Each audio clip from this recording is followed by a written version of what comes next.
Welcome back to my YouTube channel. ഇന്ന് നമ്മൾ തയ്യാറാക്കാൻ പോകുന്നത് ഒരു അടിപൊളി തൃശ്ശൂർ സ്റ്റൈൽ പോർക്കും കായും കറിയാണ്. നിങ്ങൾക്ക് എന്തായാലും ഇഷ്ടപ്പെടും, സ്കിപ്പ് ചെയ്യാണ്ട് കാണണേ. അപ്പോൾ നമുക്ക് ഇൻഗ്രീഡിയൻസ് നോക്കിയാലോ. 3 വലിയ സവാള മീഡിയം സൈസായിട്ട് അരിഞ്ഞത്, 2 വലിയ തക്കാളി, 6 പച്ചമുളക്, കറിവേപ്പില, ഇഞ്ചി വെളുത്തുള്ളി ചതച്ചത്. ഇനി പോർക്ക് ഞാനിവിടെ 3/4 കിലോ ആണ് എടുത്തിരിക്കുന്നത്. നന്നായി കഴുകി വൃത്തിയാക്കി വെച്ചിരിക്കുകയാണ്, വെള്ളമൊക്കെ കളഞ്ഞിട്ട് വെച്ചിരിക്കുകയാണ്. ഇനി നമുക്ക് മസാല ചേർക്കാം. ഒരു 1/2 ടേബിൾ സ്പൂൺ മഞ്ഞൾപ്പൊടി, 1 ടേബിൾ സ്പൂൺ കുരുമുളക് പൊടി, ആവശ്യത്തിന് ഉപ്പ്, 1 ടേബിൾ സ്പൂൺ മീറ്റ് മസാല, പൊടിച്ചെടുത്ത ഗരം മസാല, പിന്നെ നമ്മൾ അരിഞ്ഞു വെച്ചതിൽ നിന്ന് കുറച്ച് സവാള, കുറച്ച് ഇഞ്ചി വെളുത്തുള്ളി ചതച്ചത്, കുറച്ച് തക്കാളി, കുറച്ച് കറിവേപ്പില, പിന്നെ ലാസ്റ്റ് നമ്മൾ 1 tablespoon Kashmiri chilli powder ചേർക്കുന്നുണ്ട്. ഇനി നമ്മളിത് കൈ വെച്ചിട്ട് നന്നായിട്ടൊന്ന് മിക്സ് ചെയ്തെടുക്കണം, എന്നാലേ മസാല ഒക്കെ നന്നായിട്ട് പിടിക്കുള്ളൂ. നന്നായിട്ട് മിക്സ് ആക്കി വന്നിട്ടുണ്ട്. ഇനി ഇതിലേക്ക് നമുക്ക് 1 ഗ്ലാസ് വെള്ളം ഒഴിച്ചു കൊടുക്കാം. ജസ്റ്റ് ഒന്ന് ഇളക്കി കൊടുക്കാം. എന്നിട്ട് മൂടി വെച്ച് നമുക്ക് സ്റ്റൗവിൽ വയ്ക്കാം. ഞാനിവിടെ 5 വിസിലിന് ശേഷമാണ് ഇത് തുറക്കുന്നത്.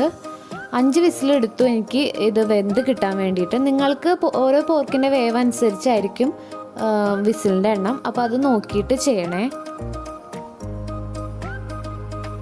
ഇനി നമുക്ക് കായൻ്റെ പരിപാടി നോക്കിയാലോ. അപ്പോൾ കായ നല്ല കഴുകി നമുക്ക് തൊലിയൊക്കെ കളഞ്ഞ് ഒന്ന് 4ആയിട്ട് സ്ലൈസ് ചെയ്ത് ഒരു മീഡിയം സൈസ് വലുപ്പത്തിൽ മുറിച്ചെടുക്കാം. കായ എപ്പോൾ നന്നാക്കുമ്പോഴും നമ്മൾ വെള്ളത്തേക്ക് തന്നെ മുറിച്ചിടാൻ ശ്രദ്ധിക്കണം. ഇങ്ങനെ ചെയ്തില്ലെങ്കിൽ കായ കുറച്ച് കഴിയുമ്പോഴേക്കും ഒരു കറുപ്പ് നിറമാവാൻ തുടങ്ങും. പിന്നെ കുറച്ച് മഞ്ഞൾപ്പൊടി ഉപ്പും ചേർത്ത് വെള്ളത്തിൽ തന്നെ ഇട്ട് വയ്ക്കുകയാണെങ്കിൽ കറ വേഗം തന്നെ പോരും. അപ്പോൾ നമുക്കിത് കുറച്ച് നേരം വെള്ളത്തിലിട്ട് വയ്ക്കാം.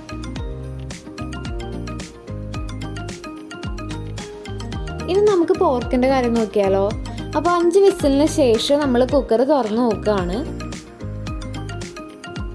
അപ്പോൾ പോർക്ക് നന്നായിട്ട് വെന്ത് വന്നിട്ടുണ്ട്. നന്നായിട്ടല്ല, ഒരു 80% വെന്ത് വന്നിട്ടുണ്ട്. നമുക്കും ഈ ഒരു വേവാണ് വേണ്ടത്, അധികം വേവാൻ പാടില്ല. ഇനി നമുക്ക് ഈ എക്സ്ട്രാ വന്ന നെയ്യൊക്കെ ഒന്ന് മാറ്റി വയ്ക്കാം. കുറച്ച് നെയ്യ് മാറ്റി വയ്ക്കാം. ഇനി നമുക്കിതിലേക്ക് കഴുകി വെച്ചിരിക്കുന്ന കായ ഇട്ട് കൊടുക്കാം. നമ്മൾ കായ സെപ്പറേറ്റ് വേവിക്കുന്നില്ല, നമ്മൾ പോർക്കിലിട്ടിട്ട് തന്നെയാണ് വേവിക്കുന്നത്. അപ്പോൾ നമുക്കിത് അടച്ച് ഒരു 2 വിസിൽ വരുന്നത് വരെ വേവിക്കാം. ഇനി നമുക്കൊരു മസാലക്കൂട്ട് റെഡിയാക്കിയാലോ.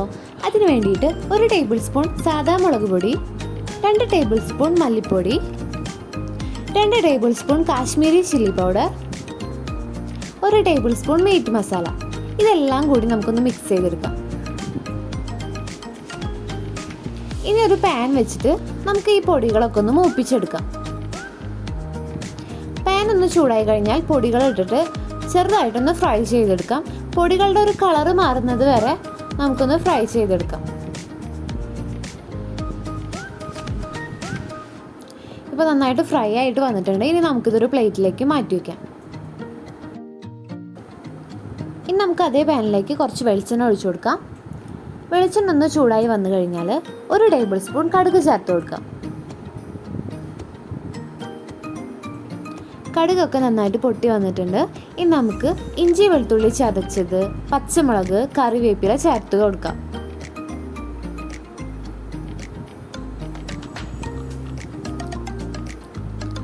ജസ്റ്റ് ഒന്ന് ഇളക്കിയതിന് ശേഷം നമ്മൾ അരിഞ്ഞു വെച്ചിരിക്കുന്ന സവാളയും തക്കാളിയൊക്കെ ചേർത്ത് കൊടുക്കാം. നമ്മളെല്ലാം കൂടി ഒരുമിച്ചാണ് മിക്സ് ചെയ്യുന്നത്. സവാള ഒന്ന് വേഗം വാടി കിട്ടാൻ വേണ്ടി കുറച്ച് ഉപ്പ് ചേർത്ത് കൊടുക്കാം. ഇനി നമുക്കൊരു ഗോൾഡൻ ബ്രൗൺ കളർ ആകുന്നത് വരെ സവാള വാട്ടി കൊടുക്കാം. സവാള ഇവിടെ നമുക്ക് നന്നായിട്ട് സെറ്റായിട്ട് വന്നിട്ടുണ്ട്. ഇനി നമുക്ക് നേരത്തെ വറുത്ത് വെച്ച പൊടികൾ ചേർത്ത് കൊടുക്കാം. എന്നിട്ട് മിക്സ് ചെയ്ത് കൊടുക്കാം. ഒരു 5 മിനിറ്റ് മിക്സ് ചെയ്താൽ മതി, അപ്പോഴേക്കും സെറ്റായി കിട്ടും. ഇനി നമുക്ക് നേരത്തെ മാറ്റി വെച്ച നെയ്യ് ഇവിടെ ചേർത്ത് കൊടുക്കാം. അതും നന്നായിട്ടൊന്ന് മിക്സ് ചെയ്തതിന് ശേഷം നമുക്ക് കുക്കർ തുറന്ന് നോക്കാം. 2 വിസിലടിച്ചിട്ട് ഞാൻ വെച്ചിരിക്കുന്നതാണ്, ഇപ്പോഴാണ് തുറന്ന് നോക്കുന്നത്. അപ്പോൾ കായും പോർക്കൊക്കെ നന്നായിട്ട് സെറ്റായിട്ട് വന്നിട്ടുണ്ട്. ഇനി പോർക്കും കായും നമുക്ക് മസാലയിലേക്ക് ചേർത്ത് കൊടുക്കാം.